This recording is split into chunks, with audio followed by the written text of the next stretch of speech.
Hi అందరికీ MNB English లెసన్స్కు మళ్ళీ స్వాగతం. ఈరోజు మనం డే 57లో ఉన్నాం.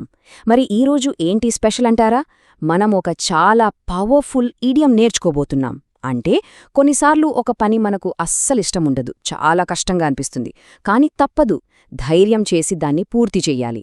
సరిగ్గా అలాంటి సిట్యుయేషన్ గురించే ఈరోజు మనం మాట్లాడబోతున్నాం. అదేంటో చూసేద్దామా? ఈడియం వచ్చేసి బైట్ ద బుల్లెట్. ఏంటి, బుల్లెట్ని కొరకడమా అనిపిస్తోంది కదా? వినడానికి చాలా వింతగా ఉంది, కాని దీని మీనింగ్ అది కాదు. కొన్నిసార్లు ఒక పని మనకు చాలా కష్టంగా అనిపిస్తోంది, అయినా సరే మనం ధైర్యం తెచ్చుకొని ఆ పనిని పూర్తి చేయాల్సి వస్తుంది. అలాంటి సందర్భాలలోనే ఈ బైట్ ద బుల్లెట్ అనే మాటను వాడతాం. సో ఒక విషయం క్లియర్ చేసుకుందాం. బైట్ ద బుల్లెట్ అంటే నిజంగా వెళ్ళి ఒక బుల్లెట్ను పంటితో కొరకడం అస్సలు కాదు. దాని అసలు అర్థం ఏంటంటే, ఒక కష్టమైన, తప్పించుకోలేని పరిస్థితిని ధైర్యంగా ఎదుర్కోవడం. మనకు ఆ పని చేయడం ఇష్టం లేకపోయినా, భయంగా ఉన్నా సరే దాన్ని ఫేస్ చేయడమే. అయితే ఈ వింతైన మాట బుల్లెట్ని కొరకడం అనేది అసలెక్కడ్నించొచ్చింది? దీని వెనుక ఒక చాలా ఇంట్రెస్టింగ్ స్టోరీ ఉంది, తెలుసా? ఓ పాత కథ. ఇప్పుడు మనం ఆ కథ ఏంటో చూద్దాం. ఈ కథ మనల్ని 1800వ శతాబ్దానికి తీసుకెళ్తుంది.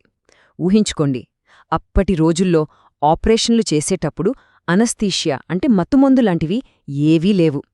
మరి యుద్ధంలో సైనికులకు పెద్ద పెద్ద గాయాలైతే ఆపరేషన్ చేసేటప్పుడు ఆ నొప్పిని ఎలా తట్టుకునేవారు? వాళ్లకి ఒక లెడ్ బుల్లెట్ ఇచ్చి దాన్ని గట్టిగా పళ్లతో కొరకమనేవారు. ఆ భరించలేని నొప్పిని తట్టుకోడానికి అదే వాళ్లకున్న ఒకే ఆధారం. ఆ బాధను భరిస్తూ వాళ్లు చూపించిన ధైర్యం నుంచే ఈ బైట్ ద బుల్లెట్ అనే మాట పుట్టింది. చూశారు కదా ఎంత ఇంట్రెస్టింగ్ హిస్టరీ ఉందో దీని వెనుక. సరే, ఆ పాత కథ అలా ఉంచితే ఇప్పుడు మనం ఈ మాటను మన రెగ్యులర్ లైఫ్లో, మన రోజువారీ సంభాషణల్లో ఎలా వాడొచ్చో కొన్ని ఎగ్జాంపుల్స్తో చూద్దాం. ఓకే, ఫస్ట్ ఎగ్జాంపుల్ చూద్దాం. I hate dentists but I have to bite the bullet and go. అంటే నాకు డెంటిస్ట్ అంటే అస్సలిష్టముండదు, కాని తప్పదు, ధైర్యం తెచ్చుకుని వెళ్ళాలి. ఇది మనలో చాలామందికి రిలేట్ అవుతుంది కదా. ఆ డ్రిల్లింగ్ సౌండ్, ఆ నొప్పి భయమేస్తుంది, కాని పంటి నొప్పి వచ్చినప్పుడు తప్పదు కదా, వెళ్లాల్సిందే. ఇప్పుడు రెండో ఉదాహరణ. ఇది కూడా చాలా common. The car repairs are very expensive but we will just have to bite the bullet and pay. అంటే కార్ రిపేర్కి చాలా ఖర్చవుతుంది, కానీ ఏం చేస్తాం, ఆ ఖర్చు మనం భరించాల్సిందే. ఇక్కడ మనకు ఇష్టం లేని ఒక ఫైనాన్షియల్ బర్డన్ని యాక్సెప్ట్ చేయాల్సొస్తుంది. అంతే కదా, కారు లేకుండా పనులు జరగవు. సో ఆ ఖర్చు పెట్టడం మనకిష్టం లేకపోయినా తప్పదు కాబట్టి భరించాలి. అదే బైటింగ్ ది బుల్లెట్.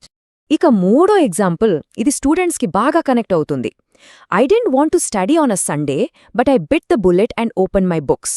అంటే ఆదివారం రోజంతా ఆడుకోవాలనుకున్నాను, చదవాలని అస్సల్లేదు, కానీ ఎగ్జామ్ ఉంది కదా, తప్పదని ధైర్యం చేసి పుస్తకాలు తీశాను.